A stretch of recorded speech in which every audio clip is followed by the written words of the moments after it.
할렐루야. 사랑하는 대강의 가족 여러분, 오늘 하루도 하나님의 말씀과 동행하는 삶이 되길 소망합니다. 오늘 함께 나눌 하나님의 말씀은 갈라디아서 3장 19절에서 20절 말씀입니다. 그런즉 율법은 무엇이냐? 범법함으로 더하여진 것이라. 천사들을 통하여 한 중보자의 손으로 베푸신 것인데 약속하신 자손이 오시기까지 있을 것이라. 그 중보자는 한 편만 위한 자가 아니나 하나님은 한 분이시니라. 아멘.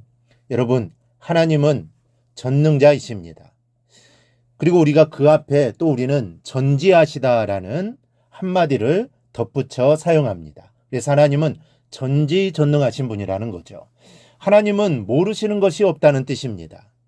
우주의 구석구석과 눈에 보이는 것은 물론이고 보이지 않는 것까지도 하나님의 눈을 피할 수는 없습니다. 그리고 하나님의 지식은 시간도 초월하십니다.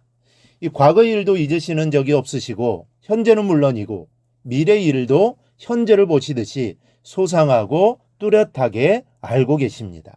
그렇다면 이런 질문을 해볼 수 있습니다.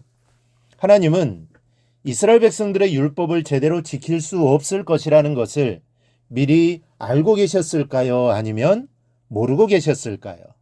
물론 전능하신 하나님께서 모르셨을 리가 없습니다. 그렇다면 또 하나의 의문이 뒤따릅니다.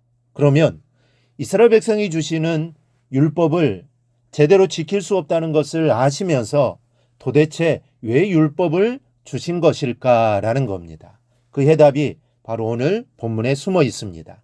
첫째는 은혜 안에 있으면서도 그 은혜의 고마움을 알지 못하기 때문입니다. 자주 듣는 이야기입니다. 엄마가 초등학생이 아이에게 심부름을 시킵니다.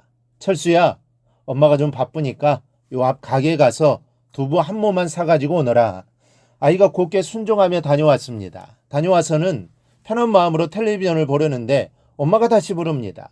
철수야, 오늘은 아빠가 퇴근하시면 기분 좋으시게 신발장에 아빠 구두 좀 다 꺼내서 먼지 좀 털어놓으렴. 만화 영화 보고 싶은 마음을 양보하고는 곱게 순종을 합니다. 먼지가 털어낸 것이 아니라 구두약까지 칠을 해서 반짝이게 닦았습니다. 그런데 엄마에게 칭찬은 들었지만 어딘지 모르게 자신이 한 일에 대한 대가가 섭섭합니다. 그래서 종이장을 꺼내놓고 심부름 값을 따져서 엄마에게 청구서를 내놓았습니다.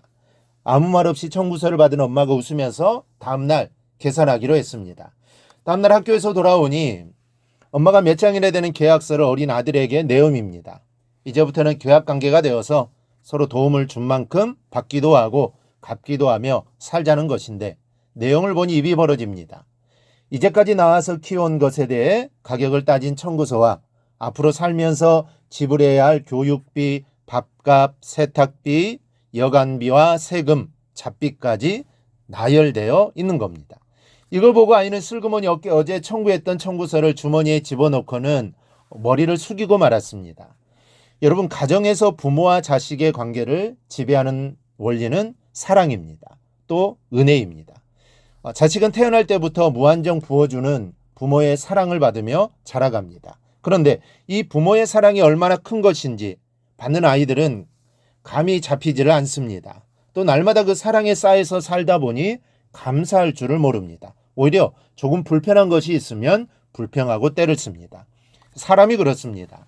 하나님의 은혜에 쌓여 살다 보니 하나님의 은혜가 얼마나 큰 것인지 또 얼마나 소중한 것인지를 알지 못합니다.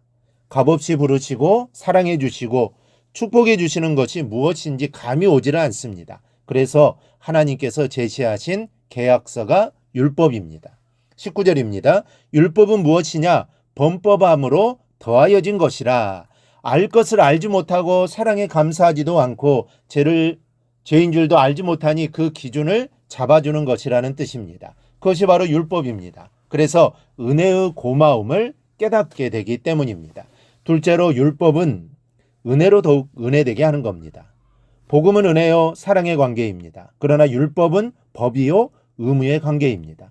여러분, 부부간의 삶이 사랑을 잃어버리고 의무로만 살아가게 되면 이보다 메마르고 힘겨운 삶은 없습니다. 그리고 이렇게 사랑이 식어버린 의무의 관계를 겪어본 사람만이 사랑의 관계의 소중함을 알게 됩니다. 하나님 사랑의 깊이를 한번 생각해 보십시오. 율법을 지키지 못해 하나님과 관계가 깨어진 후에 다시 사랑의 관계를 회복하실 계획까지 세워놓으신 세밀하신 분입니다. 19절 하반절인데요. 약속하신 자손이 오시기까지 있을 것이라. 약속하신 자손이란 우리 주 예수님을 의미합니다. 율법은 약속하신 자손이 오기까지가 그 수명이라는 것이죠. 그때까지 율법으로 맺어지는 하나님과의 의무의 관계가 얼마나 메마르고 힘겨운 것인가를 체험하고는 예수님을 통해 다시 사랑과 은혜의 관계로 회복되는 것을 예비해 놓으신 겁니다. 여러분이 얼마나 큰 감격입니까? 율법은 은혜로 더욱 은혜되게 하기 위하여 우리에게 주신 겁니다. 우리가 제대로 그 율법을 지키지 못할 것을 미리 아시면서도 우리에게 주신 은혜가 얼마나 소중한 것인가를 깨우쳐 주시기 위한 도구로 주신 겁니다. 그러므로 결론은 은혜입니다. 갈보리 십자가에서 하나님께서 우리를 향하신 은혜를 물 붓듯이 부어주셨고 또 현재에도 부어주십니다. 그리고 앞으로도 부어주실 겁니다. 우리의 삶 가운데 은혜로 늘 채워주실 겁니다. 우리는 그 은혜를 받았고 앞으로도 받을 겁니다. 그러므로 주님의 은혜를 생각하며 우리에게 주신 은혜를 더욱 부여잡고 기도하는 시간이 되기를 주님의 이름으로 축원합니다. 오늘 묵상한 말씀을 굳게 잡고 삶으로 실천하며 살아내는 대강의 모든 성도들이 되기를 축복합니다.